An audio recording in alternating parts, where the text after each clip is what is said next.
আসসালামু আলাইকুম। আমার আজকে রিভিউ দেখে বুঝতেই পারতেছেন কি রিভিউ দিচ্ছি, কাচ্চির রিভিউ। আজকে কাচ্চিটা অনেকটা স্বাদই ছিল, বাট মানিকগঞ্জের ভিতরে আমি কাচ্চিটা প্রায় খাওয়া হয়েছে। এ নিয়ে আমার অনেকবারই খাওয়া হয়ে গেছে হিসাবের বাইরে।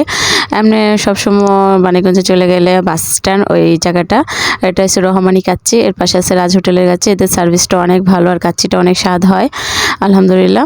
আমি প্রায়ই খাই বা খাইছিও, আর আজও খাইছি, সেটাও আপনাদের লাস্টে ভিডিওটা লাস্ট পর্যন্ত দেখলে বুঝতে পারবেন। তো এই যে অর্ডার দিছে, চলে আসছে আমার কাছে। তো এখন খাবো আর আপনাদের দেখাবো। আর আমার এরকম বাড়িতে কে অর্ডার দিয়ে এনে খান অবশ্যই কিন্তু কমেন্ট করবেন। আর বাড়িতে ভালো মন্দ রান্না না হলেই তখন অর্ডার দিয়ে খাওয়া হয়। তো আমার কাছে টাকা থাকুক না থাকুক, মানে যতটুকুই থাকুক ততটুকুর মধ্যেই চাই যে কিছু একটা খাওয়া যায় কি না সেটা একটা ব্যবস্থা করার জন্য। বাট এদের সার্ভিসটা আমার ভালো লাগছে। অর্ডার দেওয়ার আধা ঘন্টা 1 ঘন্টা পরে দিয়ে যায়। আর ডেলিভারি নিয়ে ভালোই হয়। মানে আমি কাচ্চিটা দিছিলাম, হাফ অর্ডার দিছিলাম, বাট হাফ কাচ্চিটা ভালোই দেয়।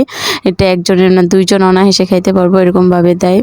তাদের বাসমতি চালের কাচ্চি তো অনেকটা স্বাদ হয়। আর আলুর কাচ্চির মধ্যে মজাই হয়েছে আলুটা তো সেই সাথে, আর তারপরে খাসির টুকরোটা অনেক বড় দেয়। তো ওইটাই আমি আপনাদের কাছে শেয়ার করতেছিলাম যে রহমানি কাচ্চি থেকে যারা মানিকগঞ্জের আছেন আর কি আমার ভিডিওটা দেখেন, তারা অবশ্যই খেয়ে দেখবেন। এটার কাচ্চিটা ভালো লাগে। রাজ হোটেলের পাশে এটা। আর বাড়িতে অর্ডার দিলে আবার বাড়িতে দিয়ে যায়, তারা হোম ডেলিভারি দেয়। তো এই আমি সব কিছু দেখতেছি, সাথে যে একটা রোস্ট অর্ডার দিয়েছিলাম, বাট রোস্ট খাইতে ইচ্ছে করছিল। বাসায় রান্না বান্না ভেজাল মনে হয় দেখে তারপরে শর্টকাট অর্ডার দিয়ে, মানে এখনকার যা করে মানুষরা তাই আমিও তাই করলাম।